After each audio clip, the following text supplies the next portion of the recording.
vous allez tous très bien. Bienvenue sur une nouvelle vidéo avec une nouvelle recette. Et cette fois un gâteau qui est très facile à réaliser avec des ingrédients qui sont vraiment très simples et qui est vraiment très délicieux. Vous devez sûrement l'essayer. Bon, il vous plaira sûrement, donc n'hésitez surtout pas à l'essayer chez vous. Bon, pour les ingrédients, c'est vraiment très simple. Ici, pour moi, j'ai 350 g de biscuits. Vous pouvez utiliser le biscuit que vous voulez. Et puis, vous pouvez aussi doubler la quantité, ça dépend de votre moule. Moi, je n'en ai qu'un qui est trop petit. Et puis ici, j'ai aussi des noix. Les noix, le but de les mettre, c'est donner de la croustillance à notre gâteau.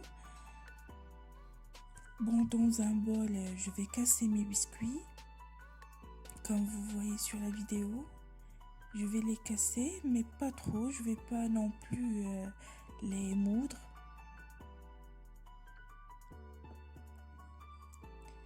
Et puis ici, j'ai mis mes noix sur le feu pour enlever un peu d'humidité et donner de la croustillance aussi.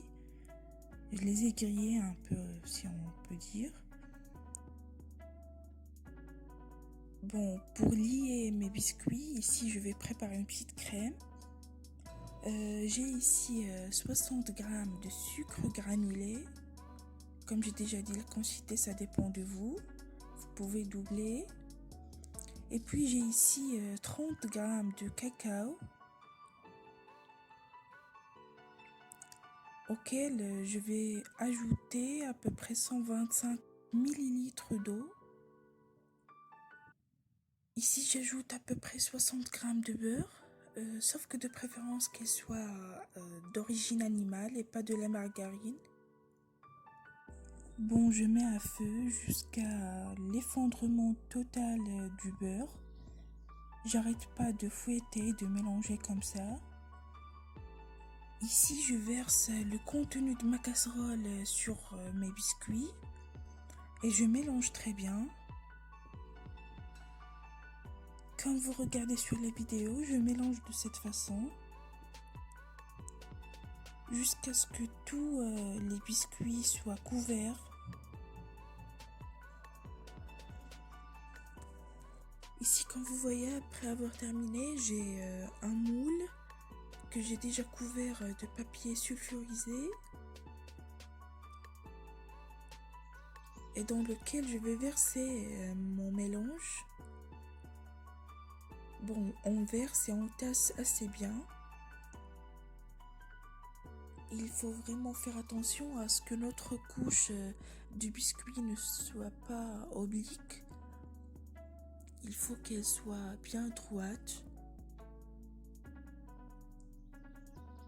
Sinon, ça donnera enfin une trop mauvaise apparence après avoir mis les autres couches du gâteau. Bon, après avoir été sûr d'avoir mis correctement la couche de mes biscuits, je mets mon gâteau au congélateur jusqu'à la congélation totale.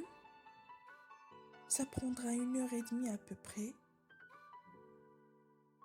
Bon, je passe pour préparer la deuxième couche et pour laquelle j'aurai besoin d'un demi-litre de lait, du sucre.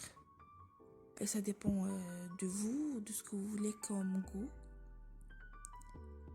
Et puis j'aurai besoin aussi d'un flan basique. Je prends une casserole, je mets le flan, pour moi j'ai mis 4 cuillères de sucre granulé. Vous pouvez en mettre plus ou moins, ça dépend. Et puis je mets le demi-litre de lait, je fouette bien avant de mettre à feu. Pour le flan, on n'arrête jamais de remuer, sinon il brûlera très vite. Il faut remuer et laisser à feu jusqu'à ce que le lait bouille. Bon, ici mon gâteau est déjà congelé. Juste après que mon flan refroidit un tout petit peu, je vais le verser et je vais mettre directement au réfrigérateur, de préférence au congélateur. Bon, je pars pour préparer la dernière couche. J'aurai besoin des mêmes ingrédients, un demi-litre de lait, du sucre, et sauf que pour le flan, je vais utiliser une autre saveur. Ici, j'ai du caramel. Bon, je le prépare de la même manière. Bien sûr, je commence la préparation après avoir été sûr que ma première couche de flan a bien refroidi, bien sûr. Et bien ici, je vais verser la dernière. Je mets bien à refroidir. Et puis avant la congélation totale du gâteau, ou plutôt du flan, bon, je vais commencer la décoration. J'ai ici quelques noix. Comme j'ai de la vermicelle au chocolat. Bon, pour moi, j'ai choisi de décorer comme ça. Vous pouvez décorer différemment. La décoration, je donne seulement des suggestions. Et puis, comme vous voyez ici, j'enlève le moule. J'enlève aussi le papier sulfurisé que j'ai déjà mis.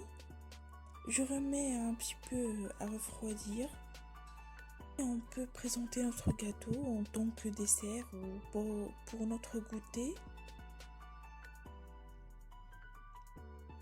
Comme vous voyez, ça a une très belle apparence. Vous pouvez utiliser aussi pour les flans des saveurs différentes de ce que j'ai essayé. Et bon, n'hésitez surtout pas de liker la vidéo si vous n'avez pas encore liké. Et si vous n'êtes pas encore abonné, abonnez-vous. Et partagez avec vos amis, avec votre famille. Et surtout, le plus important, c'est d'essayer cette recette chez vous.